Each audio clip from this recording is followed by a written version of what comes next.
Hello. This is a replacement video in lieu of the video which for some reason doesn't seem to be working.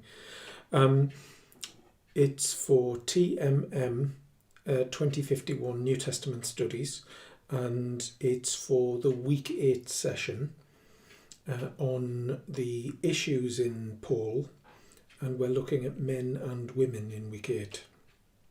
And so we'll be considering 1 Corinthians 11, 2-16.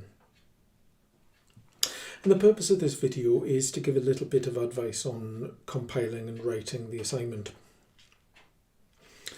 I'm going to give general advice, and this will be probably a good deal shorter than the original video.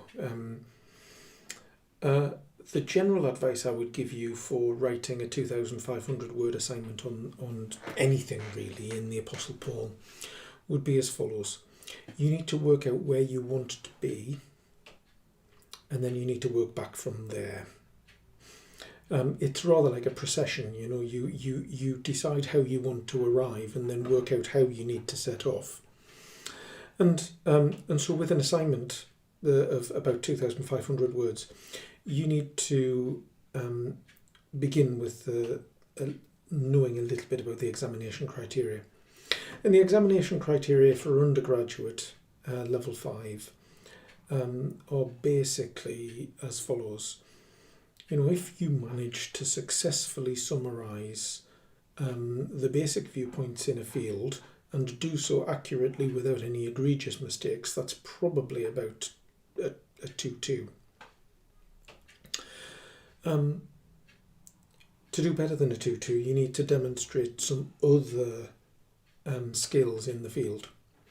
And the first of those skills will be analysis. If you're able not just to describe the viewpoints within a field, but also to take them apart, say a little bit about how they work, say a little bit about strengths and weaknesses, if you can recognise the validity or the weakness of an argument, or if you can recognise the limitations of the scope of application. All of these things are useful types of analysis. They're ways of showing that not only do you know what people have said, but you know how what they've said works, and you know whether it's a good argument or a bad argument. And that would be analysis. And that would, you know, get you a high 2-2 up to a mid 2-1. To do better than that, you'd also need to combine description, analysis, with some high-level critical skills, particularly in evaluation. So you're talking about evaluation, critique and response.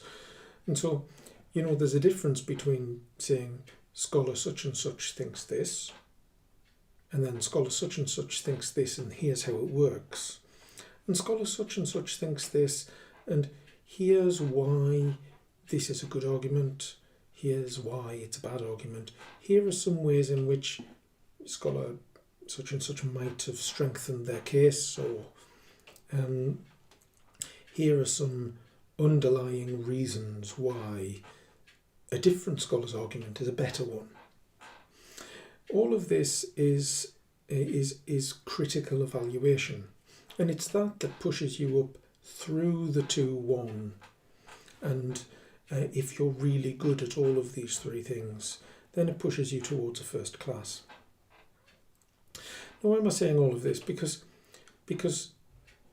in a 2,500 word essay, in a field where there might be a minimum of 5 or 6 or 7 viewpoints, you are never ever going to be able to comprehensively address everything that's in the field and also leave yourself room to do the analysis or the evaluation.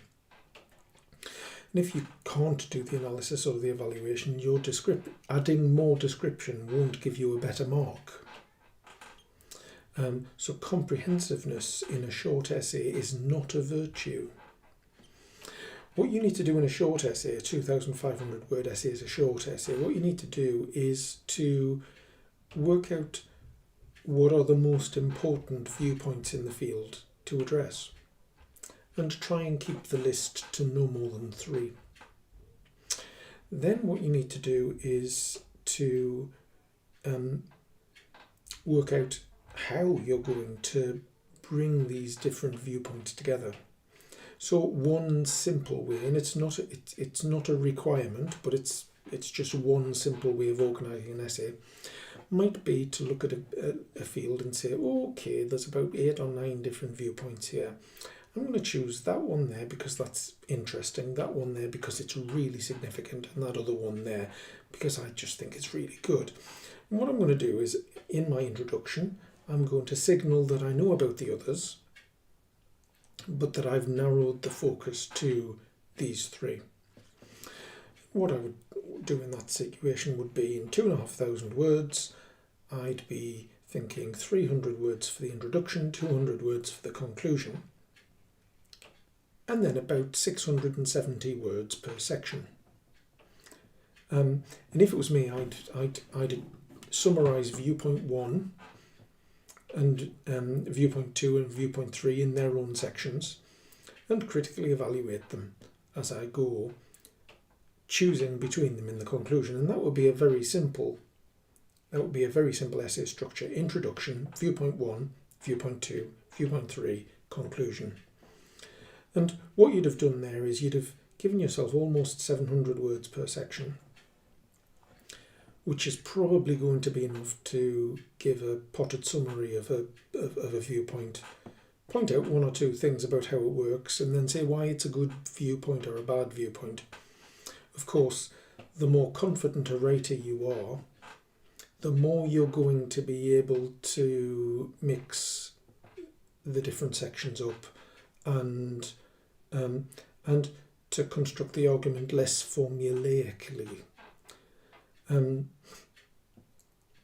But the key point is that what you'd have done is you would have limited the field sufficiently at the beginning of the project to be able to say that what I do will be done well. And so that would be my advice to you with any essay in biblical studies, and it's particularly the case with a controversial essay, because of course controversial essays where there are strong views on one side or on the other, these are essays. Okay, These are essays in which it's going to be fairly easy to have a section for each viewpoint. Is Paul, 1 Corinthians 11, is Paul a chauvinist? No. Yes. Maybe. I'm not suggesting that as an answer to our question, but it's just to say, I think if you were to apply some of this way of approaching essay writing to an essay like the 1 Corinthians 11 essay, I think you'd probably find that it would be a helpful way of working. So I'm willing to be available for essay tutorials if you should need them. In the meantime, I think it's probably wise if I sign off.